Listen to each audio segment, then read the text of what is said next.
we were last year. And I know what we have built here, the core, the leaders, and mixed with a great group of young guys who are hungry to make a name for themselves and getting this league running. I feel very, very confident about where we are and excited about where we are and just ready to keep building and get this thing rolling. All right, we have our football crew here, Harry Douglas, James White, Kimberly Martin. So, Harry, I mean, you listen to what Dak has to say. Do you agree with him? Do you think that they're in that kind of strong position in the East? Some parts I agree with Dak. When you look at when they're coming into this season, Dak is going to be healthy. That's very, very important for this Dallas Cowboys football team. But when you look at 2021, I think the receiving core, they had more confidence in then more so than they do right now. Now, I believe that's going to be huge because if the run game can't get going, if that can't be valuable to the offensive line, and if the offensive line can't be right, then are they in a better situation than they were last year? I don't think so. But when you look at this team, you look at Dak Prescott, is he set up the best in the NFC East to have success more so than any other quarterback? And my answer is no, because when I look at Jalen Hurts and I look at the Philadelphia Eagles, they have the better offensive line, the better tight end, they have the #1 rushing offense in the National Football League last year, they have the better receiver group, and if you listen to Pro Football Focus, they ranked their roster overall, the Philadelphia Eagles, 7th overall. The Cowboys are 16th. Yeah. I think that overall, people tend to agree that Philly's roster is better. But the quarterback situation, obviously, I think Dak is the more accomplished player of the two. So what do you think when you hear Dak say this? The game, those guys will be heavily involved. So I think he's very optimistic, and I am too, especially because of their defenses as well. They have, Trayvon Diggs, Micah Parsons, difference maker, DeMarcus Lawrence, difference maker. I think when he's speaking, I don't think he's just speaking about the offense. I think he's talking about the team as a whole. Sure. I think if the offense starts off a little bit slow, they have the defense to kind of protect them, that can create turnovers and have his back. So I'm very optimistic, but I do think the Philadelphia Eagles, they're right there with them. I just think the QB play gives them the edge because Dak Prescott has been a more consistent quarterback. All right, yeah. So, look, we talk about the roster overall. We talk about the defense. The defense picked up Dallas a little bit last year when the offense struggled. Tim Hasselbeck joining us now. Tim, do you agree with the idea that Dak is in the best position he's been in to succeed since he got there? Listen, I actually believe so. I think we've talked a lot about the offensive line and, maybe some of the issues that they feel like they're facing this year. But, remember last year? I mean, Dak is coming off a brutal injury, misses a bunch of time, in the offseason. They're not sure when he's going to be ready. Then he gets there and his shoulder's bothering him, so they essentially shut him down for training camp. And then he has arguably his best season of his career. And so now you contrast with that with what he's walking into this year. Sure, no Amari Cooper, but look, they have other really good players on that team. And all this talk about, uncertainty on the offensive line, I just would remind people, even though this was the best offense in football a year ago, and statistically, I think you have to look at it. They ranked 23rd in pass protection. So it's not like Dak Prescott, didn't have to deal with any pressure a year ago. So I actually think that the way the defense looks, the way that Dak is healthier coming into the season, I think he's set up for success. Kimberly, what do you think? This time of year, James, you know how you guys do this time of year. Players are always, I'm in the best shape of my life. We have so much confidence. This roster, we're going to get to the play. We are so confident in this building. Listen, I feel that way. ESPN, hey, I'm in the best shape of my life. I am poised to have a great year this year. I am much improved from last year. But it's all talk, right? Until we actually see it on the field. I think Tim brings up a great point about you have confidence in Dak. Because you know the type of player he is. Before he got hurt, he was having a stellar start to the season. I think with the Cowboys, there's just so many ifs, right? If the offensive line play is good, if CeeDee Lamb makes the team not miss Amari Cooper, if Michael Gallup comes back and he's good, when they get James Washington back, yes, it's a good offense, but there are pieces still missing and there are still questions. If Mike McCarthy doesn't make everybody question whether he should have this job every week, if they, eliminate the penalties because they led the league in penalties last year across the board, not just offense, defense, the whole team was littered by penalties, right? So there's so many ifs. But again, in this division, you see the Eagles, the supporting cast is so strong. But the reason you can even make a case for the Cowboys actually being the favorite in that division is because of the QB play. And that, at the end of the day, is the most important position. Yeah, James, you were making a point in our meeting this morning about you think Dak is in a position in his career where he can be the guy that helps overcome some of these ifs, right? Yeah, I think this is the year for him to kind of take more of the onus, more of the responsibility is going to be on him, putting the offense in the right looks, they're running 2 high safeties, run the football. They're stacking the box, run the play action, getting the right looks. I think he's in that position to show that he's one of the elite quarterbacks in this league. And like I said, he's going to have to throw his receivers open a little bit more. I think he's one of the most talented quarterbacks, and I think he doesn't get enough credit.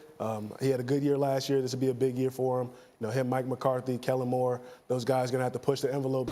But yesterday, one collective goal in mind, build a lasting franchise to bring a championship to Brooklyn. So it was a fun couple of months there with the Kevin Durant trade request, and ultimately he's not going anywhere. So, Woj, what happened?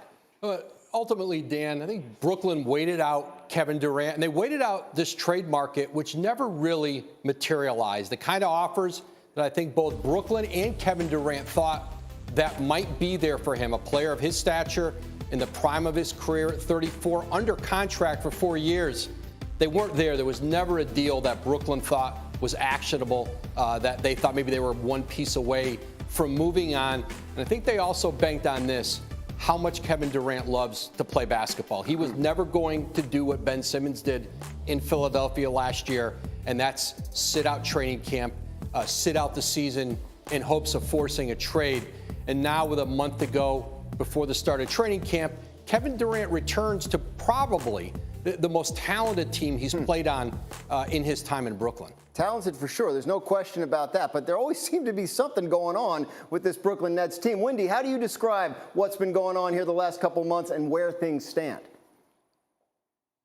This is really a study in leverage. And teams don't always have leverage with star players. But at the beginning of this summer, the Nets had leverage with their star players. Whether they were able to gut through it was the question. And they have. They had leverage on Kyrie Irving. Despite not knowing whether he was going to pick up that player option, they knew there wasn't that much out in the market. And so they played hardball in those negotiations and were able to get sort of a truce with Kyrie. With Kevin Durant, whether it was trade talks or talks with Durant himself, they knew that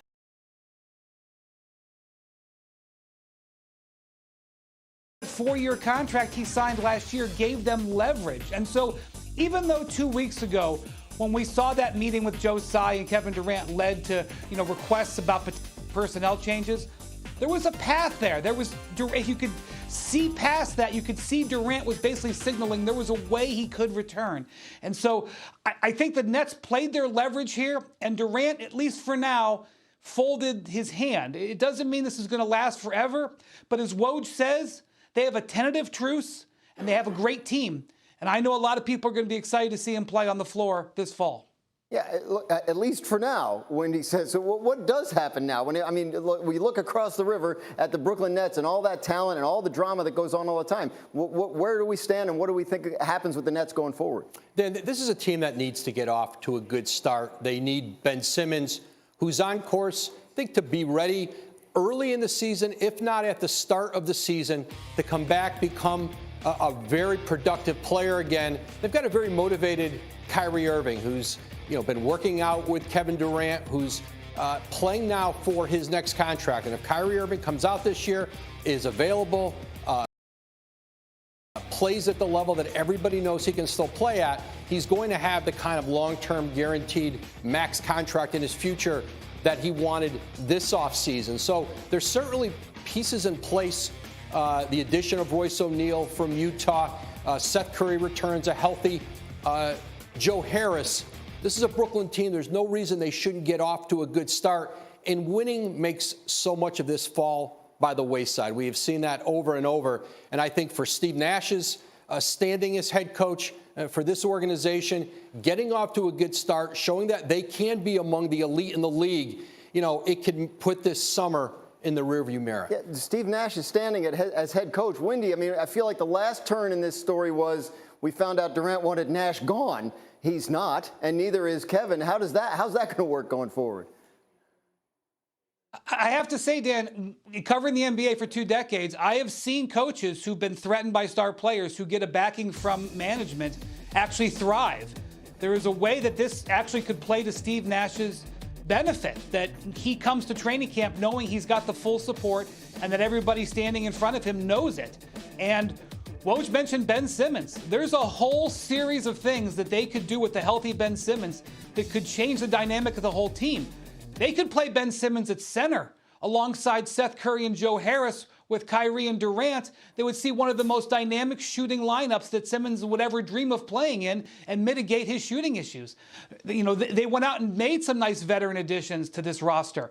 They are potentially now one of the most fascinating teams. And Steve Nash, despite what it looked like when Durant said that, now knows he's got players behind him and management behind him.